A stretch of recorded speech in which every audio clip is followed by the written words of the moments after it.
Niendelea kukupa taarifa za kimichezo katika sehemu mbalimbali ambapo wewe uko, lakini mimi hapa Gift TV nimeweza kuzungumza na kuweza kuona kwamba kocha mkuu wa Simba Steve Barker amesema kikosi chake kinaingia katika kipindi kigumu na cha maamuzi katika mbio za kuwania ubingwa wa ligi kuu Tanzania bara, lakini hana wasiwasi wowote kuhusu uwezo wa timu yake kumaliza kazi iliyobakia. Kauli hiyo imekuja baada ya Simba kuibuka na ushindi mwembamba wa bao 1-0 dhidi ya Mbeya City katika mchezo uliochezwa uwanja Sokoine jijini Mbeya, matokeo yaliyofanya timu hiyo kuendelea kujiweka kwenye nafasi ya kupigania taji hadi mwisho wa msimu. Barker amesema walikutana na upinzani mkali kutoka kwa Mbeya City, hali iliyowalazimu kupambana kwa nguvu kubwa ili kuhakikisha wanapata pointi 3 muhimu katika mazingira magumu ya ugenini. Ameeleza kuwa ushindi huo umeongeza hali ya kujiamini ndani ya kikosi chake, huku wachezaji wakitambua kuwa kila mchezo uliobaki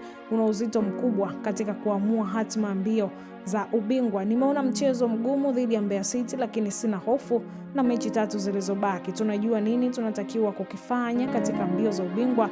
Hayo yalisemwa na Barker baada ya mchezo huo wa siku ya jana, lakini kocha huyo amesisitiza kuwa Simba inapaswa kubaki na umakini mkubwa, kwani mechi za mwisho wa msimu huu ni mgumu zaidi kutokana na kila timu kupigania malengo yake, jambo lilofanya ushindani kuwa mkali kuliko ilivyo hapo awali. Lakini kwa mujibu wa ratiba, Simba itakutana na Mtibwa Sugar Juni 24 mjini Morogoro kabla ya kuikaribisha Singida Black Star Juni 27, kisha kuhitimisha msimu dhidi ya KMC FC ya Juni 30.